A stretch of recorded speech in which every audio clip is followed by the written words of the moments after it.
भगवान गीता में कहते हैं, यान्ति देवव्रता देवान पितृन यान्ति पितृव्रता भूतानि यान्ति भूतेज्या यान्ति मध्या जिनोपिमाम। देवताओं को पूजने वाले देवलोक में चले जाएंगे,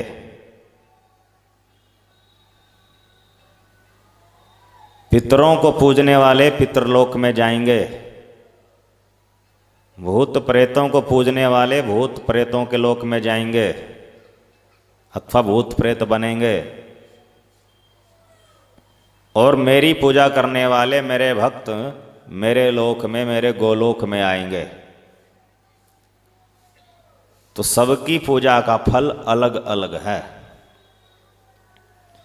देवताओं को पूजने वाले देवलोक में, पितरों को पूजने वाले पितरलोक में, भूतों को पूजने वाले भूतलोक में, और भगवान को पूजने वाले भगवान के लोक में जाते हैं।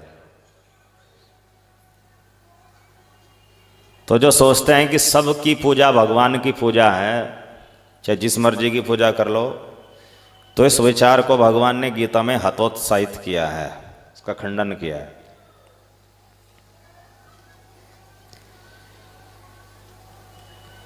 और देवलोक, पितरलोक, भूत प्रेतलोक, इनमें कोई जाता है तो लौटकर फिर से वापस आ जाता है। भगवान के लोक में कोई जाता है तो लौटकर वापस नहीं आता। यद गत्वा न निवर्तन्ते तद्धाम परमम। जो एक बार चला जाता है मेरे परम धाम में वापस नहीं आता, वही तो मेरा परम धाम है। तो जो सबको भगवान मान करके, सबकी पूजा बराबर मान करके कर रहे हैं, उनको गीता समझने की आवश्यकता है। कभी कभी लोग, समन्वयवादी लोग दृष्टांत देते हैं कि सभी नदियां अंततः चले किसी भी मार्ग से, किंतु पहुंचती तो सागर में ही हैं, मंजिल तो सबकी एक ही है।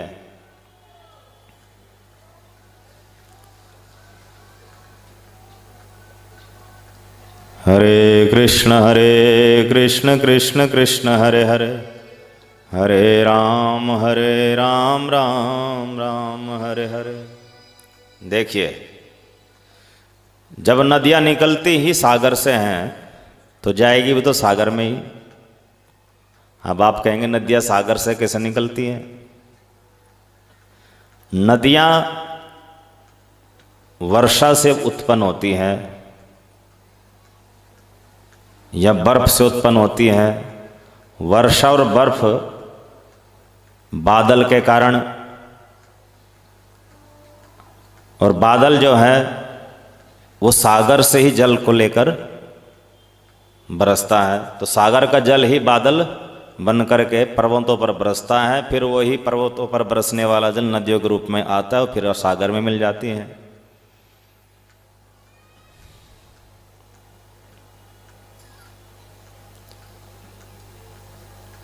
तो ये दृष्टांत अनुपयुक्त है देवताओं की पूजा पद्धति में, कि सब देवताओं की पूजा जो है नदियों के समान है, मार्ग सबके जो है अलग अलग हैं, मंजिल सबकी एक है। तो ये दृष्टांत यहाँ पर देवता पूजन आदि में नहीं लगता।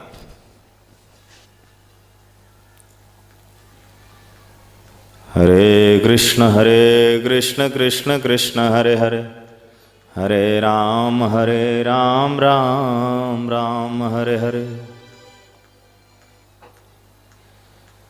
भगवद गीता में भगवान श्री कृष्ण ने कहा, अहम आदिर ही देवानाम, समस्त देवताओं का आदि भी मैं हूं, मूल भी मैं हूं।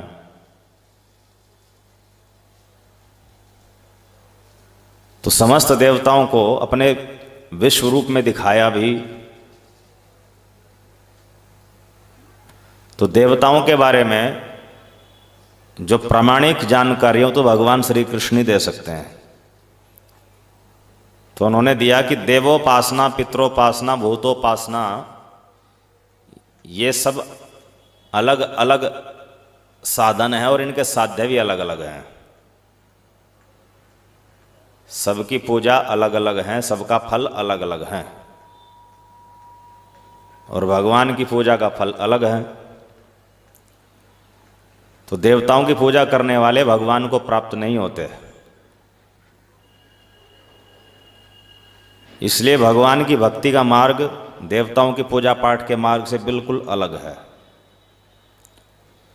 कई बार लोग कहते हैं कि हम पूजा करते हैं, जोत बत्ती करते हैं, ठीक है पूजा करते हैं, जोत बत्ती करते हैं, किंतु ये तो एक साधन हुआ। साध्य क्या है, किसकी करते हैं? तो जब तक ये ज्ञात नहीं होगा कि आप पूजा किसकी करते हैं, तब तक ये निर्धारित नहीं किया जा सकता आप भक्ति कर रहे हैं या देवोपासना। देवोपासना अलग है, भक्ति अलग है।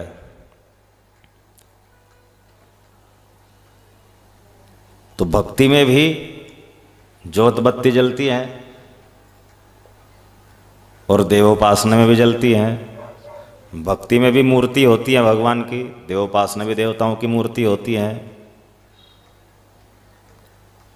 तो जो अर्चन भक्ति है भगवान की, तो अर्चन भक्ति और देवोपासना देखने में बिल्कुल एक जैसी है, पूजा की पद्धति भी एक जैसी है,